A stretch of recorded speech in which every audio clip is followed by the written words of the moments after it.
Assalamu alaikum wa rahmatullahi wa barakatuh. Paqja, mëshira dhe bekimet e Allahut qofshin mbi ju, mbi familjet tuaja dhe mbi mbar besimtarët anë kënd botës kudo që jetojnë dhe veprojnë. Vëllezër të nderuar, motra të respektuara, ja tek jemi tek nata 29 e këtij muaji të bekuar. Arritja e secilës në një anë na gëzon për shkak se jemi në fundin e garës dhe po shpresojmë që po e përfundojmë atë suksesshëm, inshallah taala.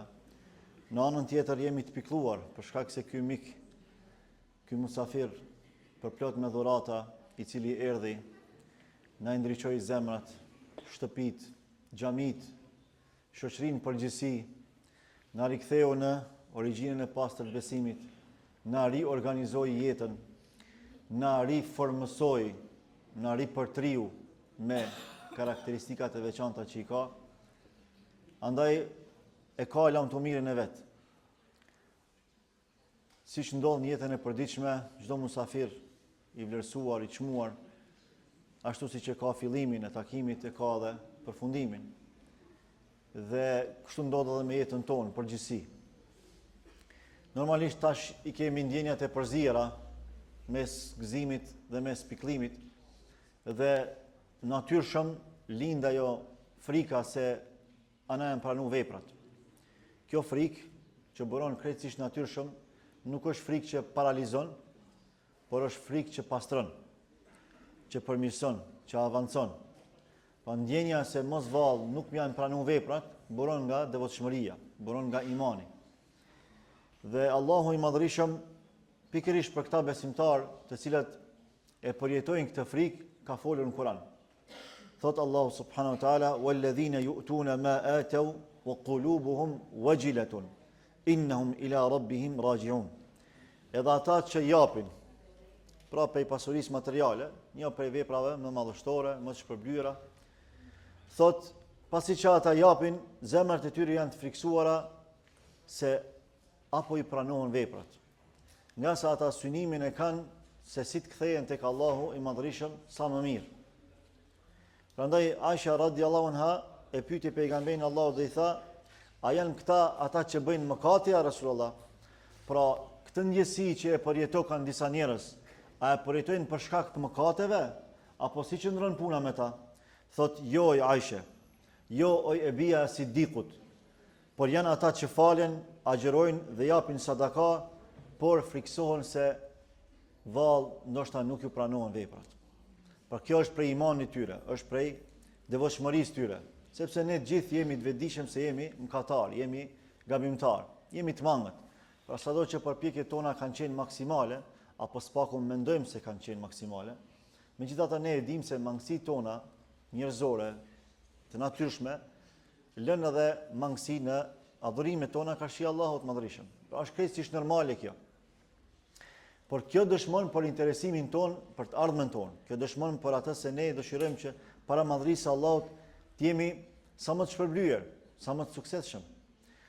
Në qoftë se në zemrat tuaja po e ndjeni këtë ndjesi, këtë frikë se mos vallë kemi lënë diçka mangu, edhe mos vallë kemi dështuar, e veprat nuk na janë pranuar, atëherë dijeni se jeni prej të devotshmëve inshallah taala.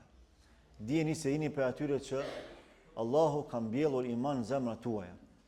Pra është një lloj si hariqi përmes ndjesisë së frikës se me të vërtet ju jeni në rrugën e duhur.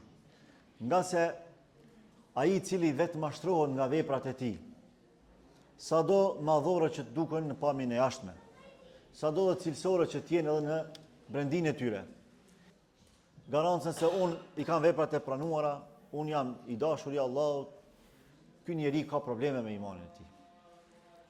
Nga se besimtari i sinqert asnjëherë nuk i jep garancë vetës, pra garancë të plot se ky i ka veprat e pranuara.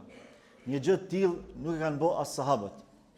E pse duhet me pas frikë se ndoshta veprat nuk na janë pranuar? Fillimisht për shkak se pranimi varet nga sinqeriteti ynë. Duke qenë se sinqeriteti është virtyt shumë i fshehtë, është më i fshehti i mundshëm. Dhe duke qenë se lufta kryesore e djallit mallkuar është që t'i prish niyetët tona, sinqeritetet tona, atëherë ne nuk mund të jemi sigurt se kemi qenë maksimalisht sinqert. Ne mund të shpresojmë se kemi qenë të tillë, por nuk mund të themi përfundimisht se jemi të sinqertë dhe veprat tona janë të pastërta. Nga se përgjatë këtij procesi të devotshmërisë, të agjerimit, të namazeve, të sadakave, kështu me radhë, ne kemi pas edhe luftë me vetveten. Është shumë e vërtetë që djajt e trazuar apo krye djajt janë lidhur, por atë djallin që kemi me vete secili prej nesh, ai ka punuar vazhdimisht. Prandaj ai ka bërë që në pamundësi për me arrit maksimalin e mundshme përmes ibadeteve tona, ai e ka shfrytzuar dobësinë tonë, edhe është mundu me na cyt, me na mbjell neve, pra dobësi edhe plagështi ose vetë mjaftueshmëri, edhe me thonë mjaft ke bërë për sot, pra ai ka punu. Sot ke agjeru, mos bën namaz nate, mos jep sadak, pritin natën e kadrit, pra ai e ka bërë punën e vet. Sepse ai do të jetojë me ne derisa të japim shpirt. Ideja është që ne ta mposhtim atë, ta mundim atë apo ta dominojmë me devotshmëri. Pastaj arsyeja tjetër pse duhet më friksuna se a ne janë pranuar veprat apo jo, është sepse veprat mund të prishen edhe nga syfaqësia, nga riaja, për cilën kemi fol. Nëse njeriu kur fillon edhe i afrohet Allahut, më shumë se sa herave tjera e ka një lloj përqimi ndaj vetvetes. Dhe kjo është e natyrshme derisa nuk dominon në veprat tona. Pra, përqyeshmëria lejohet apo arsyetohet vetëm në nivelin e arritjes së përmirësimit vetvetes, arritjes së avancimit nga një gjendje e keqe në një gjendje të mirë, apo nga një gjendje e mirë në një gjendje më të mirë. Por në momentin ku fillon edhe na hyn vetja në qef, edhe na duket se jemi duke bërë shumë për Allah, jemi duke u falë shumë, jemi duke dhënë shumë sadak, jemi duke agjeruar shumë, e askush si ne nuk po bën, atëherë kemi hyrë në syfaqësi ruana Zot. Prandaj nuk mund të kemi garancë plot se mund të kemi të pranuar tek Allahu. Pastaj arsye tjetër është edhe për shkak se mëkatet mund të ndikojnë në mospranimin e tyre. Është e vërtetë që ne jemi përkushtuar Allahut për gjatë këtij muaji, por nuk kemi qenë imun prej mëkateve. Pra nuk mund të themi që jemi ruajt 100% prej mëkateve. Diku kemi pa haram, diku kemi dëgju haram, diku ndoshta edhe kemi mendu gabimisht, diku ndoshta edhe kemi vepruar gabimisht, pra janë pjesë përbërëse jetës tonë edhe mëkatet. Prandaj nuk kemi garancë se ndonjë prej këtyre mëkateve ka mujt me dominu gjithë atë aktivitet tonin devocional për gjatë këtij muaji, për këtë arsye nuk mund të themi se e kemi 100% pranuar. Dhe në fund, për shkak se vetëm Allahu e di gjendjen e zemrave tona. Pra ne zemrat tona vetëm i bartim, ai që i zotron, ai që i njeh, është vetëm Allahu subhanahu wa taala. Neve në dukje, në pamje të jashtme, zemrat tona na duken shumë mirë, por se çfarë fshet brendia jon, se çfarë realisht bartim zemrat tona, atë e di vetëm Allahu subhanahu wa taala.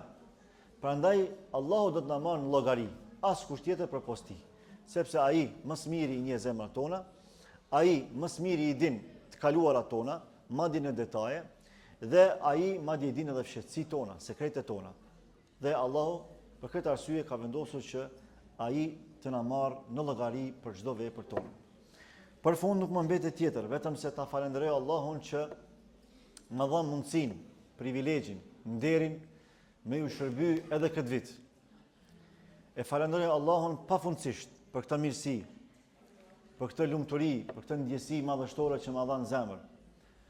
Fillimisht me adhuru Allahun subhanahu wa taala përmes namazeve obligative edhe ato të teravis, pastaj me i shërby një xhamati të mrekullueshëm sikur se ju. Vëllezër dhe motra, unë jam jashtëzakonisht krenar që ju kam xhamat. Ju falenderoj që s'na keni lënë vet. E për çdo mund që e keni bë, për çdo sakrificë, sidomos për qiyamet e juaja, qëndrimin e juaj në kam me orë të tëra për një muaj rresht, besoni që Allahu ka më shpërbly jashtëmase. Ja tash Ramazani po mbaron, ajo ka më na mbet. Lodhja harrohet, kënaqësia mbetet. Dhe paramendoni çfarë krenarie kemi na në zemra, që e dim që i dolëm skaj faqebardh me lejen e Allahut. E me shpresë maksimale që Allahu më na i pranon. Gjithashtu e falenderoj përzemërsisht Hafazin e dashur, Hafaz Pyskën, apo Husamedin Qeskun, siç e ka dhe emrin, për kontributin e tij, për angazhimin e tij, i cili nuk e ka menduar asnjëherë dy herë për më ardhur dhe me i shërby shtëpisë Allahut, çdo herë për hir të Allahut. Unë nuk di më lut qështi e meriton. Po e unë i thëmë Allahut madhërishëm me t'i dhënë krejt që ato që ka ti ja lut e që janë të mira, e madje edhe për te asaj që ti ja lut Allahut s.w.t. Allahut ta përktheth gjithë këtë kontribut në devotshmëri tek ti, tek familja jote, tek pasuria jote, tek dituria jote dhe tek gjithë ata që ti i ke për zemër. Falënderim të veçantë kam edhe për vllahun Aslanin, Aslan Berishen, i cili çdo herë na arrin mbrapa, na përmirëson kur ne gabojmë. Edhe kjo është një sakrificë e llojit vet. Zoti ja shpërbleft. Lutuni, sonte është nata 29, nuk ka mbaruar akoma Ramazani. Mos të korritemi me Allahun në fund garës. Edhe lut Allahun që me pas agjërim të pranuar, edhe çdo vepër tjetër të pranuar, Ramazan të pranuar. Inshallah ky Ramazan kur shkon tek Allahu subhanahu wa taala, ka me qenë krenar me neve individualisht, edhe ka me dëshmu tek Allahu se këta ja kanë dhënë hakun Ramazanit, sepse e di mirë që prej veprave që kanë me dëshmu për ne në ditën e gjykimit, që Allahu ka mi personifiku në mënyrën që vetëm Allahu di se si, është edhe agjerimi ynë, pra krahas namazit, është edhe agjerimi ynë, pastaj leximi i Kuranit e kështu me radhë. Për fund, Hafazi ka dëshirë me i marë një 2 minuta kohë, edhe me thonë një fjalë për shëndetje, andaj le të urdhëroj e Allahu e shpërbleft. Alhamdulillah rabbil alamin. Wassalatu wassalamu ala rasulillah wa ala alihi wa sahbihi ajma'in. Falenderoj Allahun që na ka mundësuar edhe këtë vit, është viti 6 nëse gaboj përmirëson. Bashkarisht. Viti 6 bashkarisht që e bëjmë këtë vepër për hir tina, veç për hir Allahut. E falenderoj Hoxhën Osmanit, i cili është i palodhshëm davetin e tij, e që po thot ju jeni xhamati i shkëlqyshëm, është pasqyra e tij, është puna e tij. Arsyeja pse e mora fjalën është edhe sa i gjithë po më lavdon mua, kërkush s'pe lavdon Hoxhën. Dëshon me lavdon Hoxhën se nuk i takon ai vetvetes me lavdon. Elhamdulillah, natën e Kadrit kam pa si çdo vjet, edhe këtë vjet që ka zhvilluar një rini të mrekullueshme, një xhamat të mrekullueshëm, që kanë shërbyer pa lodh e që kompenzimi ynë apo pagesa që na bëhet neve është pikrisht kur t'i shohim fytyrat e këtyre të rive këtu, fytyrën e djalit Junusit kur na kur e falim ai kur shpresa e bukur, e fytyrën e asaj çikës vogël me shami kur dalim punë teravis që na thotë xhronat selam, e këta na kanë pagu krejt ka 2 milion euro. Elhamdulillah, është ndjenjë e papërshkrueshme. Unë asnjë vjet nuk kam marrë fjalë të flas këtu punë teravis, po këtë vjet pata qef me shpreh ato nga zemra që po ndjej. Niyeti qëllimi pi fillimit ka qenë që Kurani leximi ynë të jetë davet për të rit. Elhamdulillah për që çdo vjet Allahu na ka pranuar duan, çdo vjet e vjet shtohen të rit, e kjo është për neve. Inshallah për ty ne inspirohen të rit që na ti përcjellim mbrapa ata të na falin. Le të jetë mesazhi i këtij, një mesazh i vogël i këtij Ramazanit për rinin, për ata që nuk dinë me lexu Kur'an, t'ia jepni vetit target vitin tjetër ata që nuk dinë me lexu Kur'an, me mësu me lexu Kur'an. Edhe këta tri që ka din, t'ja nisin me bo përmend, t'i hin hifzit, hafëzokit, se është punë shumë me vlerë. Allah ju nderoft inshallah. E faleminderit për që keni qëndruar në Qiyam, ju kena lodh, nas jena lodh jena kënaq. Selam aleikum.